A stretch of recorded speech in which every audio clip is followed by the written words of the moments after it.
after a couple of weeks of some really, really close games, tight games, coming down to the last possession and last couple of plays, to continue to work and come up here on a shorter week and take care of business and put together a complete game. To really have fun playing football, to play hard, to be resilient. And after that first drive when they went down the field and scored, felt that our guys really took control of the game and maintained the momentum, albeit that one turnover in the second half. But a lot of big plays, a lot of routine plays done really well, and all in all, just a very complete game, maybe our most complete game of the year. What does it say about this team's resilience that after everything you guys have been through over the last month plus, to come in here today, road game, short week, all that stuff, and pull out a win like this? Well, I think it's more, it continues along the lines of everything we talked about. We don't stray from that. It's continued progress, right? A year ago, that was some tough sledding, a very different, a roster nowhere near capable of sustaining a high level of play. Improved roster, improved systems, improved schematically, improved culture. Now every game is either we're winning it or it's coming down to the wire, right? It's coming down to the last, most of them came down to the last series or so. So continued progress. And then at the end, when your back's up against the wall and you've got a short week and you got to get on the road, just came out. And, weather that we're not used to, but that's beautiful weather. I mean, this is as beautiful a football weather as you can have. And certainly just appreciate that's a good football team. The coach athletes done a great job with them. But our guys came out and really attacked it schematically, effort-wise, really played hard and played really well. Mario, the offense today was kind of clicking basically after the first drive. Did you see that in practice during the week, and what do you think was so effective today? Well, I think we saw it last week too, right? I mean, last week we get down to the 3-yard line. If not, we're scoring 38 last week also. And this week, our red zone plan, we executed it more effectively than we did last week. But the last couple of weeks, showed that, and 3 weeks ago we were close. The one that got away from us was at NC State when we had some things in the red zone that were designed to take over a tie game. We didn't get that done. We didn't execute well enough. Today, we're continuing to evolve. Schematically, we're continuing to get more and more comfortable with what we're doing. And more guys are playing really, really hard. And it starts up front. And we were pretty banged up coming in, and guys found a way to fight through and win. And Henry Parrish, he's been kind of banged up for basically the last month or so now. To have him come in and make an impact, just how big is that for him to kind of end the year on a high note like that? Yeah, see, those guys, and that never makes it because obviously I'm very, about injuries, but for a reason. Yeah, he's dealt with a lot, and this was the first week where he was practicing at not 100, no one's ever 100, but 90% plus. And it showed, and sure enough, it showed. And some really, really, really big plays. A lot of guys showed up big today. Tyler Van Dyke, his performance today. Well, I think he played excellent. I mean, what was he, 22 of 36, just about 300 yards, a couple of touchdowns. I thought that some of the best things are the plays that never make the stat sheet, getting rid of the football under pressure. Taking off of the football and putting in 2nd and 6 when everybody's covered up and he's under pressure. So he's done a great job. Tremendous credit to him. He's a great competitor, awesome young man, and a really good football player. Mario, you hope to see him back. I guess that's a given, right? Next year, he said I'm not going to comment on that, Susan. Okay. I think it's time to let these guys get their space and breathe. It's only fair and it's only right, and I certainly don't want to speak for anyone or anything.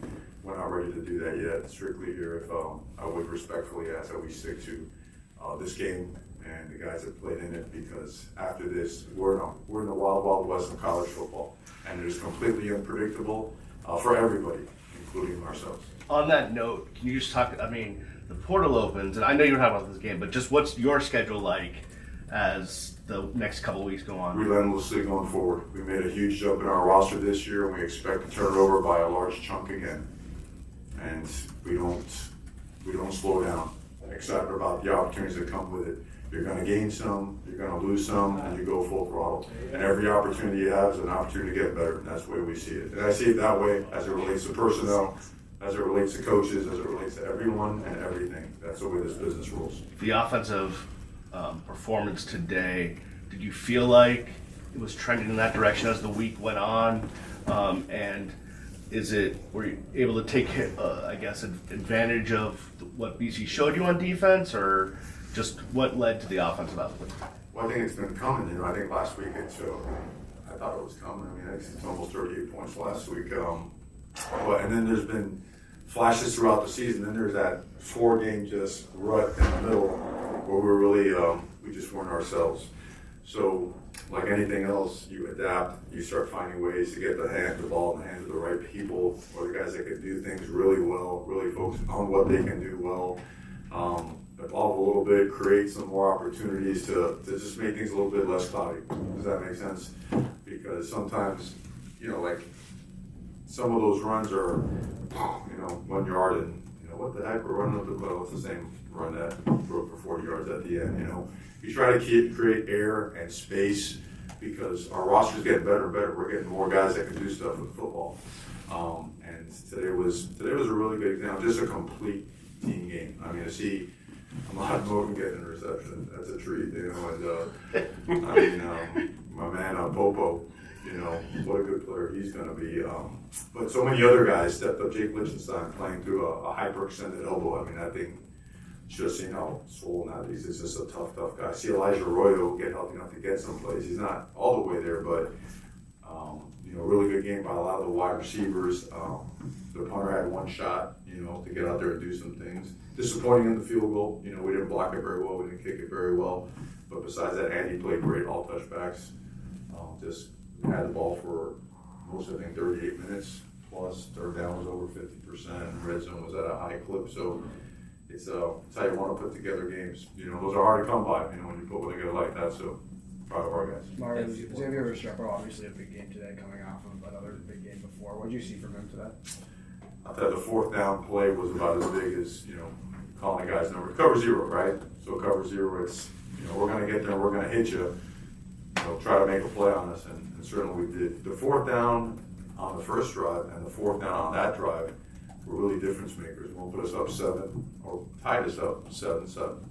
If I'm not, no. Yep, and the other one was 21. And the other one put us up 28-7. So those things, the first one put us up. So those things right there were they were just critical plays and executed at a really high level. We've been seeing it in practice. You going to him on purpose? What's that? Is that the guy that you guys were going for out of those plays, or it just ended up being the right? Well, he's one of them. I mean, we felt that we feel that these guys they could make plays, and they had the opportunities to make them, and they made them. So it was awesome. It was awesome to watch. What was good to do? It was good to watch those guys have fun, and they know what's up. I mean, we've come miles. We've come miles and miles and miles, and sometimes the end result ain't exactly there, but this is still a matter of people, processes, time, and effort. And Miami is trending strong in the right direction, and these next couple of weeks will also be critical to our push to continue moving in that direction. We're going to do a couple more questions for Coach. Mario, Jacoby and Burchard didn't get in the first quarter. Was that as a result of their unsportsmanlike conduct last week? It was. They handled it really well. It's those guys are really good people and they're good players. But we talked about that's enough. We just ain't doing that. It's not us. And really, it's not them. So it is what it is. Handled it well. Came out after. Made some good plays. And then you mentioned I think in your opening statement about the defense, like rough first drive, they come back and do pretty well. Do you think that was maybe just like Boston College, a scripted drive that just worked out well from what they saw on tape, or something the defense was doing that they had to adjust to? I just think football. They have good football players too. That quarterback's a handful now. Castellanos, I mean, he could do it with his arm, he could do it with his feet. I mean, I don't know what he is. If you took the metrics of how fast he runs and how quick he is, but he is hard to contain now. He is really, even when you know it's coming, he is hard to contain. He can make people miss, and he puts his head down. He churns out extra yards. That guy, he's an excellent football player. And they got a great staff, Coach Affley and his people. You watch them throughout the course of the year. They didn't go on a 5-game winning streak by accident. Those guys are good football players and good coaches.